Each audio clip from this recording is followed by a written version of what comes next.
Hallelujah. ದೇವರ ನಾಮಕ್ಕೆ ಸ್ತೋತ್ರವಾಗಲಿ. ಭಾಳ ಪ್ರಾಮುಖ್ಯವಾದ ಒಂದು ಕೀರ್ತನೆಯಾಗಿದ್ದೇವೆ. 139ನೇ ಕೀರ್ತನೆ. ನೀವೆಲ್ಲರೂ ಈ ಕೀರ್ತನೆಯನ್ನು ಓದಿ ಕಲಿಬೇಕು. ಯಾಕಂದರೆ ಈ ಕೀರ್ತನೆ 150 ಕೀರ್ತನೆಗಳಲ್ಲಿ ಪ್ರಾಮುಖ್ಯವಾದ ಒಂದು ಕೀರ್ತನೆಯಾಗಿದ್ದೇವೆ. 139ನೇ ಕೀರ್ತನೆ. ಇದರಲ್ಲಿ ಮುಖ್ಯವಾದ ಒಂದು ವಿಷಯ ಏನಂದರೆ, ನಮ್ಮ ದೇವರು ಯಾರು ಎಂಬುದಾಗಿ. ಯಾರನ್ನು ತಿಳ್ಕೊಂಡಿದ್ದಾರೆ ನಮ್ಮ ದೇವರು? 4 ವಿಷಯಗಳು ಅದರ ವಿಷಯವಾಗಿ ನಾನು ಹೇಳೋಕ್ಕೆ ಇಷ್ಟಪಡ್ತಾ ಇದ್ದೀನಿ. ನಮ್ಮ ದೇವರು ಸರ್ವಜ್ಞಾನಿಯಾದ ದೇವರು. ಅದೇ 39ನೇ ಕೀರ್ತನೆ 1ನೇ ವಾಕ್ಯದಿಂದ 7ನೇ ವಾಕ್ಯ ತನಕ ನಮ್ಮ ದೇವರು ಸರ್ವಜ್ಞಾನಿ ಎಂಬುದಾಗಿ ಹೇಳಲ್ಪಡ್ತಾ ಇದ್ದಾವೆ. ಆಮೇಲೆ 7ನೇ ವಾಕ್ಯದಿಂದ 12ನೇ ವಾಕ್ಯ ತನಕ ನಮ್ಮ ದೇವರು ಸರ್ವವ್ಯಾಪಿಯಾದ ದೇವರು. ಹಲ್ಲೆಲೂಯಾ. ನಮ್ಮ ದೇವರು ಸರ್ವವ್ಯಾಪಿಯಾದ ದೇವರು. ಆಮೇಲೆ 13ನೇ ವಾಕ್ಯದಿಂದ 16ನೇ ವಾಕ್ಯ ತನಕ ನಾವು ನೋಡೋದಾದರೆ ನಮ್ಮ ದೇವರು ಸರ್ವಶಕ್ತನಾದ ದೇವರು. ಹಲ್ಲೆಲೂಯಾ. ನಮ್ಮ ದೇವರು ಸರ್ವಶಕ್ತನಾದ ದೇವರು. ಆಮೇಲೆ 14ನೇ ವಾಕ್ಯದಲ್ಲಿ ನಾವು ನೋಡ್ತೀವಿ, ನಮ್ಮ ದೇವರು ಸೃಷ್ಟಿಕರ್ತನಾದ ದೇವರು. ನಮ್ಮ ದೇವರು ಯಾರ್ದು ಸೃಷ್ಟಿ ಅಲ್ಲ, ನಮ್ಮ ದೇವರು ಸೃಷ್ಟಿಕರ್ತನಾದ ದೇವರು. ಅಖಿಲಾಂಡ ಪ್ರಪಂಚವನ್ನು ಸೃಷ್ಟಿ ಮಾಡಿರುವ ದೇವರು, ನನ್ನನ್ನು ನಿಮ್ಮನ್ನು ಸೃಷ್ಟಿ ಮಾಡಿರುವ ದೇವರು. ನಮ್ಮ ದೇವರು ಸೃಷ್ಟಿಕರ್ತನಾದ ದೇವರಾಗಿದ್ದಾನೆ. ಯಾರ್ದು ಸೃಷ್ಟಿ ಅಲ್ಲ ನಮ್ಮ ದೇವರು. ನಮ್ಮ ದೇವರು ಸೃಷ್ಟಿಕರ್ತನಾದ ದೇವರಾಗಿದ್ದಾನೆ. ಹಲ್ಲೆಲೂಯಾ. ಈ ಕೀರ್ತನೆಯಲ್ಲಿ ಒಂದು ವಿಷಯ, ನಾನು ಪ್ರಾಮುಖ್ಯವಾದ ಒಂದು ವಾಕ್ಯಕ್ಕೆ ಹೋಗ್ತಾ ಇದ್ದೀನಿ. ಅದೇನೆಂದರೆ 17ನೇ ವಾಕ್ಯ. ದೇವರೇ, ನಿನ್ನ ಸಂಕಲ್ಪಗಳು ನನ್ನ ಎಣಿಕೆಯಲ್ಲಿ ಎಷ್ಟೋ ಗೌರವವಾಗಿವೆ, ಅವುಗಳ ಒಟ್ಟು ಅಸಂಖ್ಯವಾಗಿದೆ. ದೇವರ ಸಂಕಲ್ಪ, ದೇವರ ಸಂಕಲ್ಪ ಬೇರೆ, ಮನುಷ್ಯನ ಸಂಕಲ್ಪ ಬೇರೆ. ದೇವರ ಸಂಕಲ್ಪ ಅಂದರೆ ಏನು? ಇಲ್ಲಿ ಹೇಳ್ತಾ ಇದ್ದಾನೆ, ದೇವರೇ ನಿನ್ನ ಸಂಕಲ್ಪಗಳು ನನ್ನ ಎಣಿಕೆಯಲ್ಲಿ ಎಷ್ಟೋ ಗೌರವವಾದಿದೆ. ಹಲ್ಲೆಲೂಯಾ. ಅವುಗಳು ಒಟ್ಟು ಅಸಂಖ್ಯವಾದಿದ್ದಾವೆ. ಅದು ಎಣಿಸೋಕ್ಕಾಗಲ್ಲ. ಅಸಂಖ್ಯವಾದ ಸಂಕಲ್ಪ ದೇವರ ಸಂಕಲ್ಪ.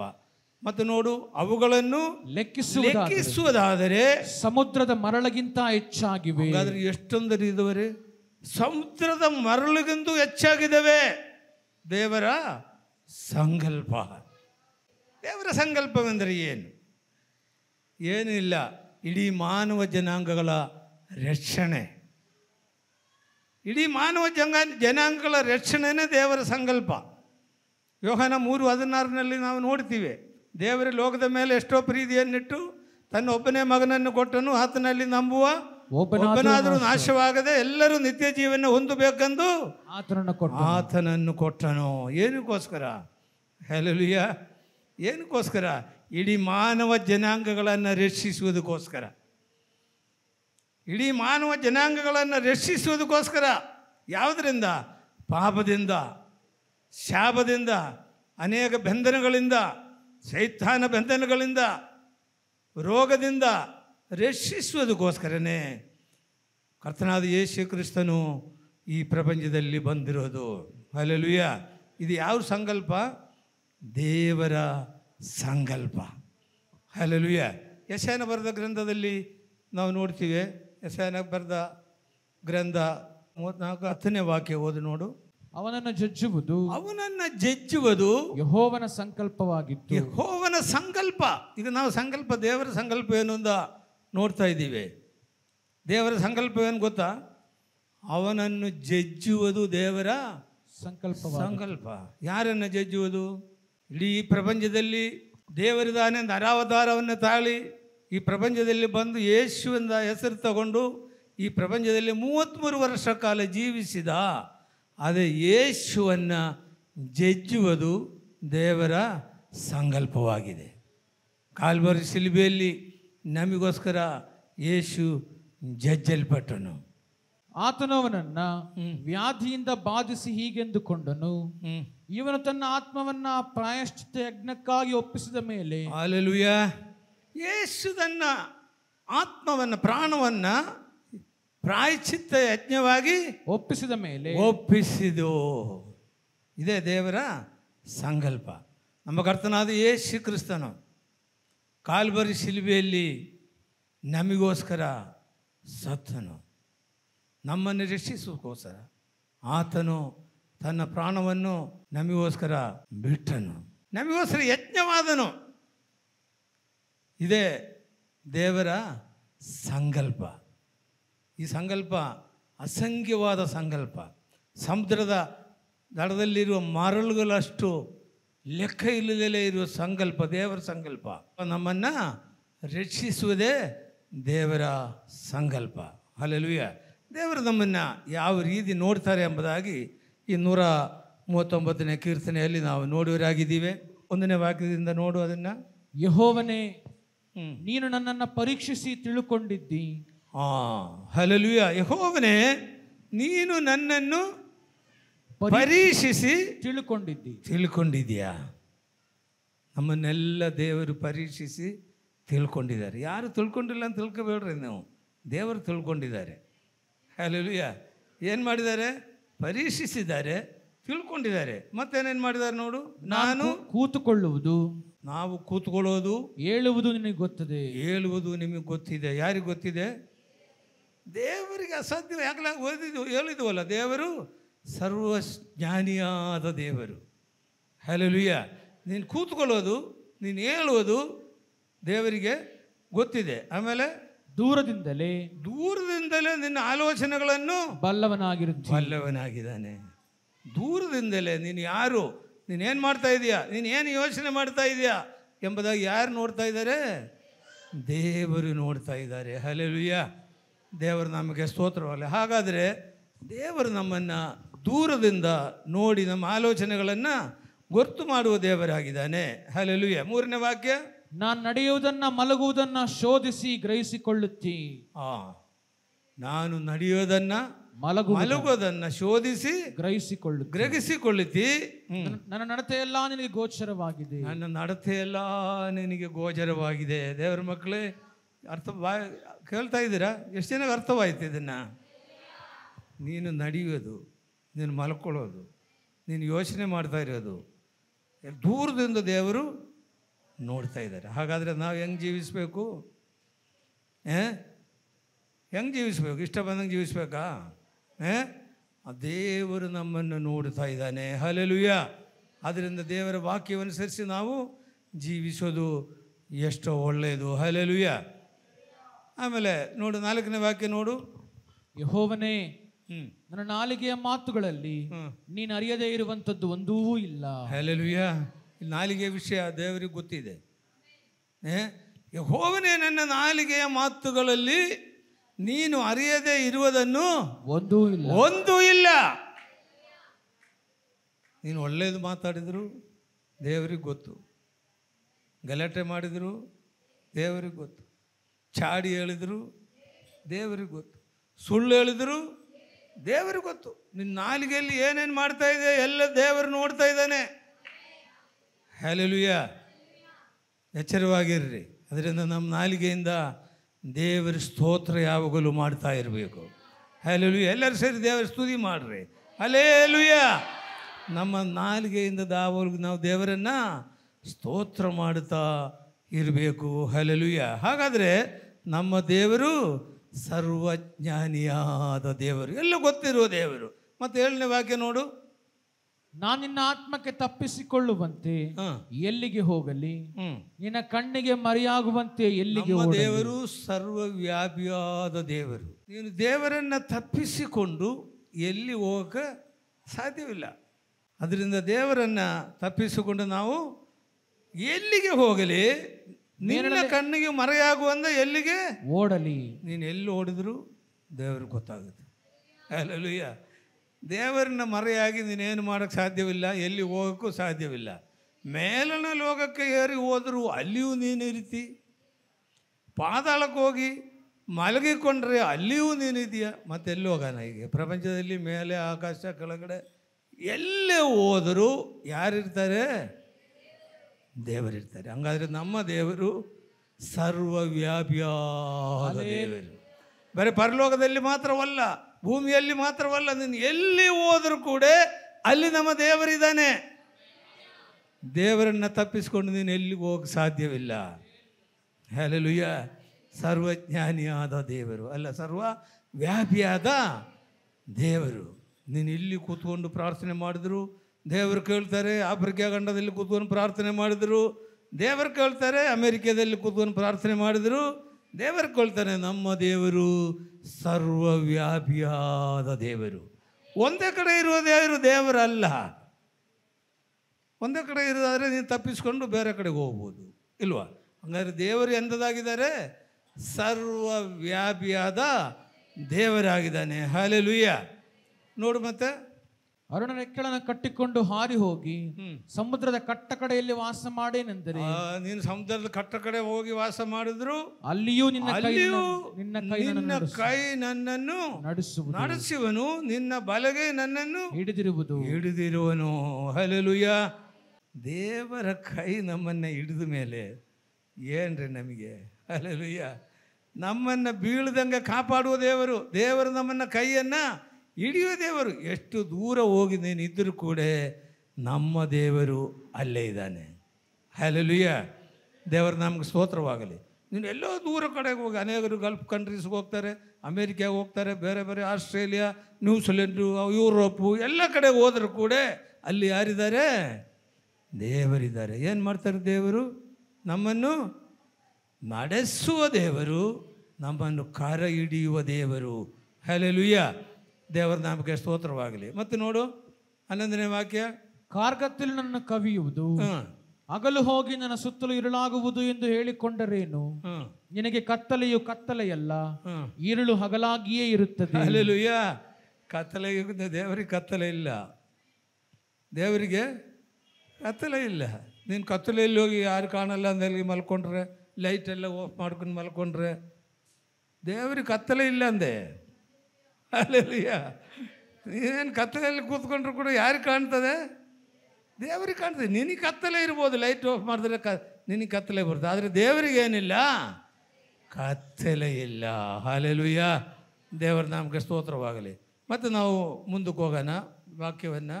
ನನ್ನ ಅಂತರಿಂದ್ರಿಯಗಳನ್ನು ಉಂಟು ಮಾಡಿದವನು, ತಾಯಿಯ ಗರ್ಭದಲ್ಲಿ ನನ್ನನ್ನು ರೂಪಿಸಿದವನು ನೀನಲ್ಲವೋ? ದೇವರು ನಮ್ಮ ಸೃಷ್ಟಿಕರ್ತನಾದ ದೇವರು. ಹಲ್ಲೆಲೂಯಾ. ನನ್ನ ಅಂತರ ಇಂದ್ರಿಯಗಳನ್ನು ಉಂಟು ಮಾಡಿದವನು, ತಾಯಿಯ ಗರ್ಭದಲ್ಲಿ ನನ್ನನ್ನು ರೂಪಿಸುವನು ನೀನಲ್ಲವೋ? ಹಲ್ಲೆಲೂಯಾ. ನಾನು ನೀನು ಹಂಗೆ ಬಂದಿಲ್ಲ ಕಣ್ರಿ, ಸುಮ್ಮನೆ ಹಂಗೆ ಬಂದ್ಬಿಟ್ಟು ಅಂತ ತಿಳ್ಕೊಂಡಿದ್ಯಾ? ಇಲ್ಲ. ಯಾರು ಸೃಷ್ಟಿ ಮಾಡಿದ್ದಾರೆ? ನನ್ನ ಅಂತರ ಇಂದ್ರಿಯಗಳನ್ನು ಉಂಟು ಮಾಡಿದವನು, ತಾಯಿ ಗರ್ಭದಲ್ಲಿ ನನ್ನನ್ನು ರೂಪಿಸಿದವನು ನೀನಲ್ಲವೋ? ಯಾಕ್ರೆ ಎಷ್ಟು ಅದ್ಭುತಕರವಾದ ರೀತಿಯಲ್ಲಿ ದೇವರು ನಮ್ಮನ್ನು ಸೃಷ್ಟಿ ಮಾಡಿದ್ದಾನೆ ನೋಡ್ರಿ. ಇಲ್ಲಿ ಮುಂದುಗಡೆ ಕಣ್ಣು, ಮುಂದುಗಡೆ ಮೂಗು. ಅಕಸ್ಮಾತ್ ಈ ಕಣ್ಣು ಮೂಗು ಹಿಂದುಗಡೆ ಹೋಗ್ಬಿಟ್ಟಿದ್ರೆ ಏನು ಗತಿ ಆಗ್ತಿದ್ರಿ ಇಲ್ವಾ? ನಾವು ಹಿಂದಕ್ಕೂ ನಡ್ಕೊಂಡು ಹೋಗ್ಬೇಕಾಗುತ್ತಿಲ್ಲ. ಎಷ್ಟು ಅದ್ಭುತಕರವಾದ ರೀತಿಯಲ್ಲಿ ದೇವರು ನಮ್ಮನ್ನು ಸೃಷ್ಟಿ ಮಾಡಿದ್ದಾನೆ. ಇಲ್ಲಿ ಹೇಳ್ತಾ ಇದ್ದಾನೆ, ತಾಯಿಯ ಗರ್ಭದಲ್ಲಿ ನನ್ನನ್ನು ರೂಪಿಸಿದವನು ನೀನೇ. ನಮ್ಮ ಕೈಗಳು, ನಮ್ಮ ಕಣ್ಣುಗಳು, ಕಾಲುಗಳು, ಶರೀರದಲ್ಲಿ ಒಳಗಡೆ ಇರುವ ಕಿಡ್ನಿ, ಲಿವರು ಎಲ್ಲವನ್ನು ಯಾರು ರೂಪಿಸಿದ್ದಾನೆ? ದೇವರು ರೂಪಿಸಿದ್ದಾನೆ. ಹಂಗೆ ಬಂದಿಲ್ಲರಿ ಇದು ಯಾವುದು. ನಾವು ತಾಯಿಯ ಗರ್ಭದಲ್ಲಿ ಒಂದು ಪಿಂಡಾಗಾರವಾಗಿ ಇರುವಾಗ ಕೂಡ ದೇವರೇ ನಮ್ಮನ್ನು ಸೃಷ್ಟಿಸಿರೋದು. ಎಷ್ಟು ಜನ ನಂಬ್ತೀರಿ ಇದನ್ನು? ದೇವರೇ ನಮ್ಮನ್ನು ಸೃಷ್ಟಿಸಿದ್ದಾನೆ. ನಮ್ಮ ಶರೀರ ನೋಡಿಕೊಂಡು ಈ ಕಾರ್ಖಾನೆಗಳೆಲ್ಲ ಮಾಡಿರೋದು ಗೊತ್ತಾ ನಿಮಗೆ? ಇಲ್ಲಿ ವಾಟರ್ ಫಿಲ್ಟ್ರ್ ಇಟ್ಟಿದ್ದಾರೆ, ನೀರು ಕುಡಿಯೋಕ್ಕಿಲ್ಲ. ನಮ್ಮಲ್ಲಿ ದೇವರು ಮಾಡಿದ್ದಾನೆ ಕಿಡ್ನಿ ಎಲ್ಲ ಫಿಲ್ಟ್ರ್ ಮಾಡ್ತಾನೆ, ಎಲ್ಲ ಫಿಲ್ಟ್ರು. ಹಾರ್ಟು ಅಂದರೆ ಎಂಜಿನ್ ಇದ್ದಂಗೆ, ಒಂದು ಕಡೆಯಿಂದ ಬರ್ತದೆ, ಒಂದು ಕಡೆಯಿಂದ ಹೋಗ್ತದೆ, ಎಂಜಿನ್ ಇದ್ದಂಗೆ. ಇದನ್ನೇ ನೋಡ್ಕೊಂಡೆ ಮನುಷ್ಯರೆಲ್ಲವನ್ನು ಎಂಜಿನ್ಗಳೆಲ್ಲ ಸೃಷ್ಟಿ ಮಾಡಿರೋದು. ಆದರೆ ದೇವರೇನು ಮಾಡಿದ್ದಾರೆ? ನಮ್ಮಲ್ಲಿ ಇದನ್ನು ವಿಚಿತ್ರವಾಗಿಯೂ ಅದ್ಭುತಕರವಾಗಿಯೂ ನಮ್ಮನ್ನು ಸೃಷ್ಟಿಸಿರೋದ್ರಿಂದ ದೇವರಿಗೆ ಸ್ತೋತ್ರ. ಹಲ್ಲೆಲೂಯಾ. ದೇವರು ನಮ್ಮನ್ನು ಅದ್ಭುತಕರವಾದ ರೀತಿಯಲ್ಲಿ ಸೃಷ್ಟಿ ಮಾಡಿದ್ದಾನೆ. ಹಲ್ಲೆಲೂಯಾ. 16ನೇ ವಾಕ್ಯ ನೋಡು. ನಾನಿನ್ನೂ ಕೇವಲ ಪಿಂಡವಾಗಿರುವಾಗ ನಿನ್ನ ಕಣ್ಣುಗಳು ನನ್ನನ್ನು ನೋಡಿದವು. ಹಲ್ಲೆಲೂಯಾ. ತಾಯಿಯ ಗರ್ಭದಲ್ಲಿ ಬರೀ ಪಿಂಡ. ಪಿಂಡ ಅಂದರೆ ಏನು, ಕೈ ಇರಲ್ಲ, ಕಾಲು ಇರಲ್ಲ, ಏನೂ ಇರಲ್ಲ, ಮನುಷ್ಯನ ಪಿಂಡ. ಅದು ಗರ್ಭವಧಿ ಆದಾಗ ಬರೀ 1 ತಿಂಗಳು 2 ತಿಂಗಳು ಬರೀ ಪಿಂಡನೇ. ಆಮೇಲೆ ಮೆಲ್ಲಕ್ಕೆ ಒಂದೊಂದು ಬರ್ತದೆ. ಆಗಲೇ ದೇವರು ನಮ್ಮನ್ನು ನೋಡಿದ್ದಾನೆ. ಹಲ್ಲೆಲೂಯಾ. ಜೆರೆಮೀಯ 1:5. ನಾನು ನಿನ್ನನ್ನು ಗರ್ಭದಲ್ಲಿ ರೂಪಿಸುವುದಕ್ಕಿಂತ ಮುಂಚೆ ನಿನ್ನನ್ನು ತಿಳಿದಿದ್ದೆನು. ನೀನು ಉದರದಿಂದ ಬರುವುದಕ್ಕೆ ಮೊದಲೇ, ನೀನು ಉದರದಿಂದ ಹೊರಗಡೆ ಬರುವುದಕ್ಕಿಂತ ಮೊದಲೇ ನಿನ್ನನ್ನು ಪ್ರತಿಷ್ಠಿಸಿದ್ದೆನು. ನಿನ್ನನ್ನು ಪ್ರತಿಷ್ಠಿಸಿದೆನು. ಜನಾಂಗಗಳಿಗೆ ಪ್ರವಾದಿಯನ್ನಾಗಿ ನಾನು ನೇಮಿಸಿದ್ದೇನೆ. ಹಲ್ಲೆಲೂಯಾ. ಜನಾಂಗಗಳನ್ನು ಪ್ರವಾದಿಯಾಗಿ ನಿನ್ನನ್ನು ನೇಮಿಸಿದ್ದೇನೆ. ದೇವರ ಮಕ್ಕಳೇ, ಇಲ್ಲಿ ಕುಂದಿರುವ ನಿಮ್ಮನ್ನೆಲ್ಲರಿಗೂ ನನ್ನ ಸೃಷ್ಟಿ ಮಾಡಿರೋದಕ್ಕೆ ಒಂದೊಂದು ಉದ್ದೇಶವಿದ್ದಾವೆ. ಸುಮ್ಮನೆ ಹಂಗೆ ಮಾಡಿ ಬಿಟ್ಟಿಲ್ಲ ದೇವರು. ಪ್ರತಿಯೊಬ್ಬರಿಗೂ ಒಂದೊಂದು ಜವಾಬ್ದಾರಿ. ಜೆರೆಮೀಯನಿಗೊಂದು ಜವಾಬ್ದಾರಿ ಕೊಟ್ಟಿದ್ರು. ಆ ಹೊಟ್ಟೆಯಲ್ಲಿ ಮಾತೃ ಗರ್ಭದಲ್ಲಿ ಇದ್ದಾಗಲೇ ಏನು ಮಾಡಿದ್ರಂತೆ, ಅವನ್ನ ಪ್ರತಿಷ್ಠಿಸಿದ್ರಂತೆ. ಹಲ್ಲೆಲೂಯಾ. ಏನು ಮಾಡಿದ್ರಂತೆ, ಪ್ರತಿಷ್ಠೆ ಮಾಡಿದ್ರಂತೆ. ತಾಯಿ ಗರ್ಭದಲ್ಲಿದ್ದಾಗ ಇಲ್ಲೆಲ್ಲ ಮಕ್ಕಳನ್ನ ಹಿಡ್ಕೊಂಬಂದು ನಾವು ಪ್ರತಿಷ್ಠೆ ಮಾಡ್ತೀವಿ, ಇಲ್ಲ. ಆದರೆ ದೇವರೇನು ಮಾಡ್ತಾರೆ, ತಾಯಿಯ ಗರ್ಭದಲ್ಲಿದ್ದಾಗಲೇ ಪ್ರತಿಷ್ಠೆ ಮಾಡ್ತಾರೆ. ಆಮೇಲೆ ಏನು ಮಾಡ್ತಾರೆ ಗೊತ್ತಾ, ನೀವು ಯಾರ್ಯಾರಾಗಬೇಕು ಅಂತ ದೇವರು ನೇಮಿಸ್ತಾರೆ ನಿಮ್ಮನ್ನು. ಯೆರೆಮೀಯನ ಏನಾಗಬೇಕು ಅಂತ ನೇಮಿಸಿದರು, ಪ್ರವಾದಿಯನ್ನಾಗಬೇಕು. ನಿನ್ನನ್ನೇನು ಮಾಡಬೇಕಂತ ದೇವರು ನಿರ್ಮಿಸ್ತಾರೆ ಗೊತ್ತಾ, ಒಂದು ಸುವಾರ್ತಕನಾಗಿ ನೇಮಿಸ್ಬೋದು, ಇಲ್ಲ ದೇವರ ಸೇವಕನಾಗಿ ನೇಮಿಸ್ಬೋದು, ಒಂದು ಪ್ರವಾದಿಯನ್ನಾಗಿ ನೇಮಿಸ್ಬೋದು. ದೇವರಿಗೆ ಪ್ರಯೋಜನಕರವಾದ ಒಂದೊಂದು ಪಾತ್ರೆಯಾಗಿ ನಿಮ್ಮನ್ನು ನೇಮಿಸ್ಬೋದು. ನಿಮ್ಮಲ್ಲಿ ಅಂತರ್ಲೀನವಾಗಿರುವ ಶಕ್ತಿಗಳೇನೆಂಬುದು ನಿಮಗೆ ಗೊತ್ತಾಗಲ್ಲ. ನೀನು ಅದನ್ನು ಉಪಯೋಗಿಸ್ತಾ ಇಲ್ಲ, ಅದನ್ನು ಅಡಗಿಸ್ಬಿಟ್ಟಿದ್ದೇವೆ, ನೀವು ಬಯಲಿಗೆ ತರ್ತಾ ಇಲ್ಲ. ನಿಮಗೆಲ್ಲರಿಗೂ ಒಂದೊಂದು ಒಳ್ಳೆಯ ವರದಾನಗಳು ದೇವರು ಕೊಟ್ಟಿದ್ದಾರೆ, ಅದು ಉಪಯೋಗಿಸ್ತಲೇ ಸುಮ್ಮನೆ ಕೂತ್ಕೊಂಡಿದ್ದೀರಿ. ಜೆರೆಮೀಯನಿಗೆ ಪ್ರವಾದಿಯನ್ನಾಗಿ ಮಾಡಿದರೆ, ನಿನಗೆ ಒಂದು ದೇವರ ಸೇವಕನಾಗಿ ಮಾಡಿರ್ಬೋದು, ಒಂದು ಸುವಾರ್ತಿಕನಾಗಿ ಮಾಡಿರ್ಬೋದು, ಒಬ್ಬ ಪ್ರವಾದಿಯಾಗಿ ಮಾಡಿರ್ಬೋದು, ಬೇರೆ ಹಾಡುಗಾರರಾಗಿ ಮಾಡಿರ್ಬೋದು, ಪ್ರಾರ್ಥನಾ ವರ ಕೊಟ್ಟಿರ್ಬೋದು, ರೋಗಶಾಂತಿ ವರ ಕೊಟ್ಟಿರ್ಬೋದು. ಇದೆಲ್ಲ ಒಳಗಡೆ ಅಡಗಿಸಿ ಕೂತ್ಕೊಂಡಿದ್ದೀರಾ? ಜೆರೆಮೀಯನಿಗೆ ಪ್ರವಾದಿಯಾಗಿ ಮಾಡಿದರು, ರಮ್ಯ ಪ್ರವಾದನೆ ಮಾಡಿದರು. ನೀವು ಮಾಡ್ತಾಯಿದ್ದೀರಾ? ಎಲ್ಲರಿಗೂ ಕೊಟ್ಟಿದ್ದಾರೆ, ಎಲ್ಲರಿಗೂ ದೇವರು ಕೊಟ್ಟಿದ್ದಾರೆ. ಅದನ್ನು ಉಪಯೋಗಿಸೋದು ನೀವು ಕಲಿತ್ಕೋಬೇಕು. ದೇವರೇ, ನನ್ನಲ್ಲಿರುವ ವರವನ್ನು ಉಪಯೋಗಿಸೋಕ್ಕೆ ನಮಗೆ ಶಕ್ತಿ ಕೊಡಪ್ಪ, ನಿನ್ನ ಅಭಿಷೇಕ ನನಗೆ ಕೊಡಪ್ಪ, ನಿನ್ನ ಆತ್ಮ ನನಗೆ ಕೊಡಪ್ಪ. ನಾನು ಸುಮ್ಮನೆ ಇರಲ್ಲಪ್ಪ, ಸುಮ್ಮನೆ ಇರೋಕ್ಕೆ ಸಾಧ್ಯವಿಲ್ಲಪ್ಪ. ಹಲ್ಲೆಲೂಯಾ.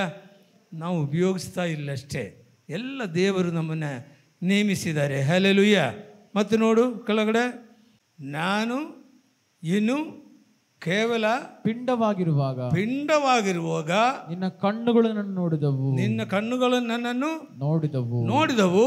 ನನ್ನ ಆಯುಷ್ಕಾಲದ ಪ್ರಥಮ ದಿನವು ಪ್ರಾರಂಭವಾಗುವ ಮೊದಲೇ, ನನ್ನ ಆಯುಷ್ಕಾಲದ ಪ್ರಥಮ ದಿನದ ಪ್ರಾರಂಭವಾಗುವುದಕ್ಕೂ ಮುಂಚೆಯೇ ಅದರ ಎಲ್ಲ ದಿನಗಳು, ಅವು ಎಲ್ಲ ದಿನಗಳು ನಿನ್ನ ಪುಸ್ತಕದಲ್ಲಿ ಬರೆಯಲ್ಪಟ್ಟಿದೆ.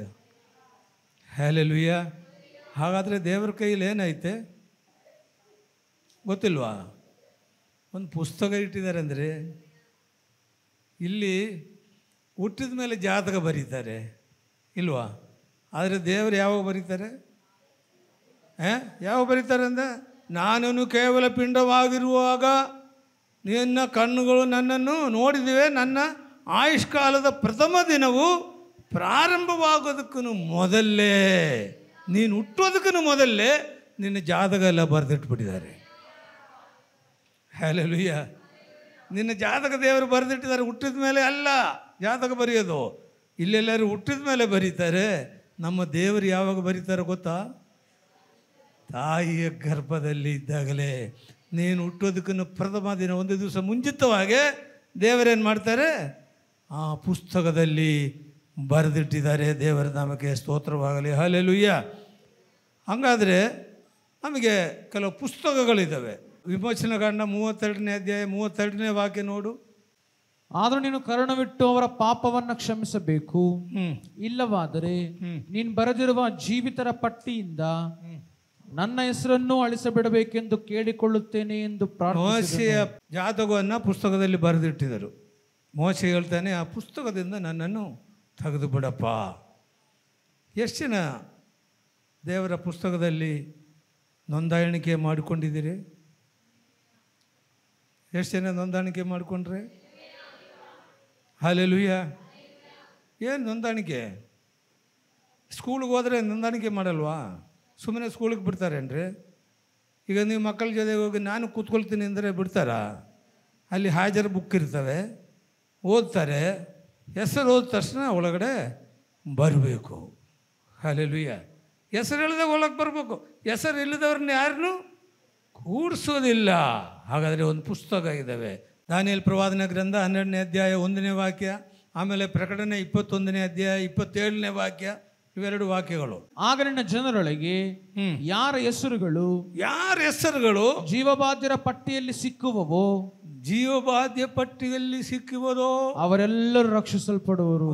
ರಕ್ಷಿಸಲ್ಪಡುವುದು ಜೀವಬಾಧ್ಯ ಪಟ್ಟಿಗೆಯಲ್ಲಿ ಮಾತ್ರ. ನಾವು ಮೊನ್ನೆ ಓಟ್ ಹಾಕಕ್ಕಂತೇಳಿ ಹೋಗಿದ್ದೀವಿ ಬೂತ್ನಲ್ಲಿ. ಅಲ್ಲಿ ಅವ್ರೇನು ಮಾಡ್ತಾರೆ ಗೊತ್ತಾ? ನಮ್ಮ ಹೆಸರು ಹೇಳ್ತೀವಿ, ಐಡೆಂಟಿಟಿ ಕಾರ್ಡ್ ನೋಡ್ತೀವಿ, ತಕ್ಷಣ ಓಟ್ ಹಾಕ್ರಿ ಅಂತ ಹೇಳಲ್ಲ. ಅವ್ರೇನು ಮಾಡ್ತಾರೆ ಗೊತ್ತಾ? ಅವ್ರದ್ದೊಂದು ಪುಸ್ತಕ ಇಟ್ಕೊಂಡಿದ್ದಾರೆ, ಅದರಲ್ಲಿ ನಮ್ಮ ಹೆಸರು ಆಯ್ತಾ ಅಂತ ನೋಡ್ತಾರೆ.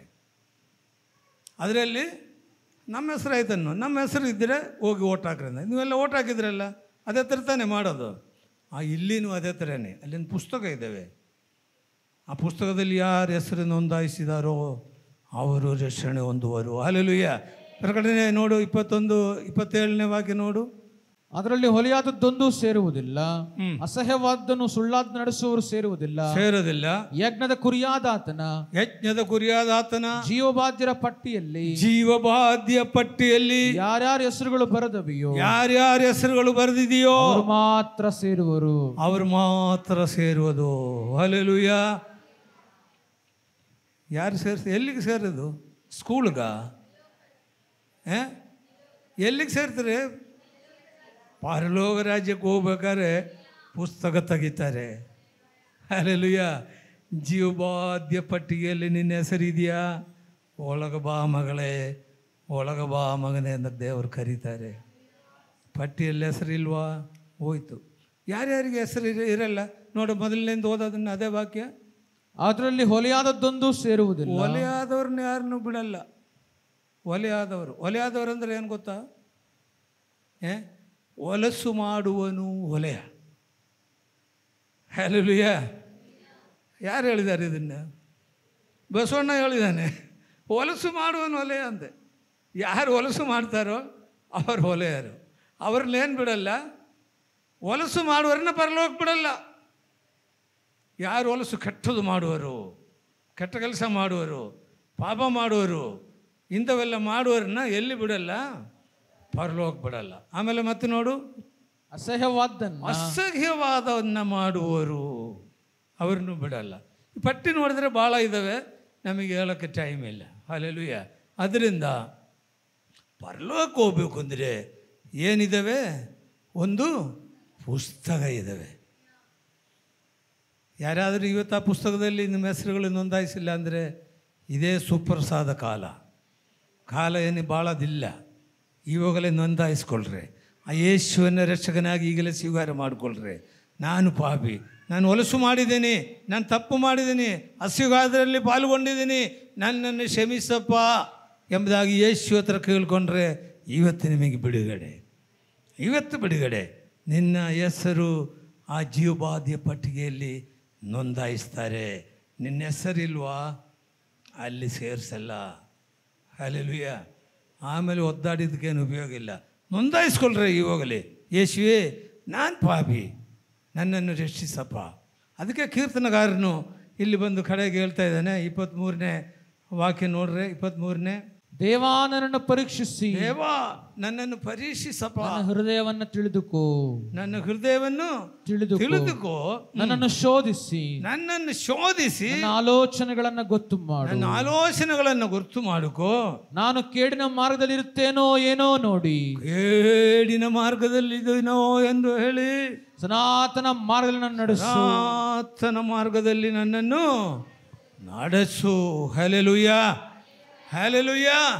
ಸನಾತನ ಮಾರ್ಗ ಅಂದರೆ ಇಲ್ಲಿ ಸ್ವಲ್ಪ ಸ್ಪೆಲ್ಲಿಂಗ್ ಮಿಸ್ಟೇಕ್, ಅದು ಟ್ರಾನ್ಸ್ಲೇಷನ್ ಮಾಡೋದ್ರಲ್ಲಿ ಮಿಸ್ಟೇಕ್. ಅದು ಸನಾತನ ಮಾರ್ಗವಲ್ಲ, ಶಾಶ್ವತ ಮಾರ್ಗ. ಎಂದ ಮಾರ್ಗ? ಶಾಶ್ವತ ಮಾರ್ಗ, ನಿತ್ಯವಾಗಿ ಬಾಳುವ ಮಾರ್ಗ. ಆ ಮಾರ್ಗದಲ್ಲಿ ನನ್ನನ್ನು ಸೇರಿಸಪ್ಪ, ನಿತ್ಯ ಜೀವನ ನನಗೆ ಕೊಡಪ್ಪ ಎಂಬುದಾಗಿ ಇಲ್ಲಿ ಏನು ಮಾಡ್ತಾ ಇದ್ದಾರೆ? ಪ್ರಾರ್ಥನೆ ಮಾಡ್ತಾ ಇದ್ದಾರೆ. ಹಲ್ಲೆಲೂಯಾ. ಪರಲೋಕಕ್ಕೆ ಹೋಗ್ಬೇಕಾ? ಜೀವಬಾಧ್ಯ ಪಟ್ಟಿಗೆಯಲ್ಲಿ ಹೆಸರಿರಬೇಕು. ಇಲ್ಲಿ ಕೀರ್ತನೆಗಾರನು ಕಡೆಗಾಗಿ ಹತ್ಕೊಂಡು ಪ್ರಾರ್ಥನೆ ಮಾಡನೆ, ದೇವರೇ ನನ್ನನ್ನು ಪರೀಕ್ಷಿಸಪ್ಪ, ನನ್ನನ್ನು ಶೋಧನೆ ಮಾಡಪ್ಪ, ನನಗೆ ಗೊತ್ತಿಲ್ಲದಲ್ಲೋ ಏನಾದರೂ ಪಾಪಗಳು ನನ್ನಲ್ಲಿದ್ದರೆ ನನ್ನನ್ನು ಕ್ಷಮಿಸಪ್ಪ, ನೀನು ಶೋಧನೆ ಮಾಡಪ್ಪ ಎಂಬುದಾಗಿ ಕೀರ್ತನೆಗಾರನು ಇಲ್ಲಿ ಹೇಳ್ತಾ ಇದ್ದಾನೆ. ಹಲ್ಲೆಲೂಯಾ. ನಾನು ಕೇಡಿನ ಮಾರ್ಗದಲ್ಲಿ ಇರ್ತೀನೋ ಏನೋ ನೋಡಿ, ಇವನಿಗೆ ಗೊತ್ತಿಲ್ಲ. ಅನೇಕ ಸಮಯದಲ್ಲಿ ನಮ್ಗೆ ಗೊತ್ತಿಲ್ಲದೆಲ್ಲ ಕೆಲವು ಪಾಪಗಳು ಮಾಡಿರ್ಬೋದು. ಮಾಡಿದ್ರು ಕೂಡ ಏನು ಮಾಡಬೇಕು? ನನ್ನನ್ನು ಶಾಶ್ವತವಾದ ಮಾರ್ಗದಲ್ಲಿ ನನ್ನನ್ನು ನಡೆಸಪ್ಪ. ಹಲ್ಲೆಲೂಯಾ. ಶಾಶ್ವತವಾದ ಮಾರ್ಗದಲ್ಲಿ ನನ್ನನ್ನು ನಡೆಸು ಎಂಬುದಾಗಿ ಇಲ್ಲಿ ಕೀರ್ತನೆಗಾರನು ಹೇಳ್ತಾ ಇದ್ದಾನೆ. ಎಷ್ಟು ಜನ ಪರಲೋಕಕ್ಕೆ ಹೋಗಿ ಸಿದ್ಧವಾಗಿದ್ದೀರಿ? ನಮ್ಮ ಯೇಸುವಿನ ಬರವಣಿಗೆ ಎಷ್ಟು ಹತ್ತಿರವಾಗಿದ್ದಾವೆ. ನಮ್ಮ ದೇವರು ಎಂಥದ್ದು ದೇವರು ಗೊತ್ತಾ?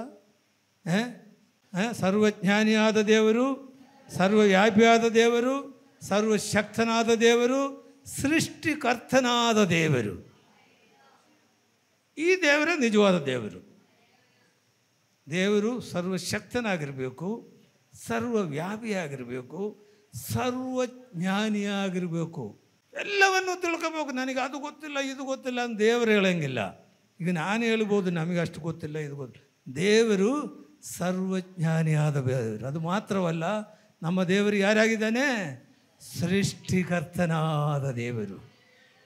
ಸೃಷ್ಟಿಕರ್ತನು, ಎಲ್ಲವನ್ನ ಸೃಷ್ಟಿ ಮಾಡಿರುವ ದೇವರು. ಅದೇ ದೇವರೇ ನಿಜವಾದ ದೇವರು. ಆ ದೇವರನ್ನು ನಾವು ಆರಾಧಿಸ್ತೀವಿ. ದೇವರಿಗೆ ಸ್ತೋತ್ರ. ಎಲ್ಲರೂ ಹಲ್ಲೆಲೂಯಾ ಹೇಳ್ರಿ. Hallelujah, hallelujah, hallelujah. ನಾವು ಪ್ರಾರ್ಥನೆ ಮಾಡ್ಕೊಳ್ಳೋಣ. ನಮ್ಮನ್ನು ಬಹಳವಾಗಿ ಪ್ರೀತಿ ಮಾಡುವ ಸ್ವರ್ಗೀಯ ತಂದೆಯಾದ ದೇವರೇ, ಯೇಸುವೇ, ಶಾಶ್ವತ ಮಾರ್ಗದಲ್ಲಿ ನನ್ನನ್ನು ನಡೆಸಪ್ಪ, ಶಾಶ್ವತ ಮಾರ್ಗದಲ್ಲಿ ನಮ್ಮನ್ನು ನಡೆಸಪ್ಪ ಕರ್ತನೆ. ಕೇಡಿನ ಮಾರ್ಗದಲ್ಲಿದ್ದರೆ ಅಲ್ಲಿಂದ ತಪ್ಪಿಸಪ್ಪ. ಹಲ್ಲೆಲೂಯಾ. ಶಾಶ್ವತ ಮಾರ್ಗದಲ್ಲಿ ನಮ್ಮನ್ನು ನಡೆಸು ಕರ್ತನೆ. ಕರ್ತನೆ, ನಮ್ಮನ್ನು ಜೀವಬಾಧ್ಯ ಪಟ್ಟಿಯಲ್ಲಿ ನಮ್ಮ ಹೆಸರನ್ನು ನೋಂದಾಯಿಸ್ಕೊಳ್ಳಪ್ಪ. ಹಲ್ಲೆಲೂಯಾ. ಯೇಸುವೇ, ಆ ಪಟ್ಟಿಯಲ್ಲಿ ನಮ್ಮ ಹೆಸರಿಲ್ಲ ಅಂದರೆ ಅಲ್ಲಿ ಬಿಡೋದಿಲ್ಲ ಅಲ್ಲಪ್ಪ. ಪ್ರಕಟಣೆಯ ಗ್ರಂಥದಲ್ಲಿ ಬರೆಯಲ್ಪಟ್ಟಿದೆ, ಹೊಲಸಾದದ್ದು ಯಾವುದು ಅಲ್ಲಿ ಹೋಗೋದಿಲ್ಲ, ಅಸಹ್ಯವಾದಲ್ಲಿ ಪಾಲ್ಗೊಳ್ಳೋರು ಯಾವುದು ಅಲ್ಲಿ ಹೋಗೋದಿಲ್ಲ. ಜೀವಬಾಧ್ಯ ಪಟ್ಟಿಯಲ್ಲಿ ಯಾರ ಹೆಸರು ಇರ್ತಾರೋ ಅವ್ರಿಗೆ ಮಾತ್ರ ನಿನ್ನ ಸನ್ನಿಧಿಯಲ್ಲಿ ಬರೋಕ್ಕೆ ಸಾಧ್ಯವಾಗುತ್ತಲ್ಲಪ್ಪ. ನಮ್ಮನ್ನು ಕರುಣಿಸಪ್ಪ, ನಿನ್ನ ರಕ್ತದಿಂದ ತೊಳೆದು ನಮ್ಮನ್ನು ಶುದ್ಧೀಕರಿಸಪ್ಪ. ಯಾರಾದರೂ ಕೇಳುವರು ರೋಗದಲ್ಲಿ, ದುಃಖದಲ್ಲಿ, ಪ್ರಯಾಸದಲ್ಲಿ, ಕಷ್ಟದಲ್ಲಿದ್ದರೆ ಯೇಸುವೇ, ನೀನು ಕರುಣೆ ತೋರು ಕರ್ತನೆ. ಬಿಡುಗಡೆ ಕೊಡಪ್ಪ. ನಿನ್ನ ಹಸ್ತವನ್ನು ಚಾಚಿ ಮುಟ್ಟಪ್ಪ. ನೀನು ಬಲಪಡಿಸು, ಶಕ್ತೀಕರಿಸು.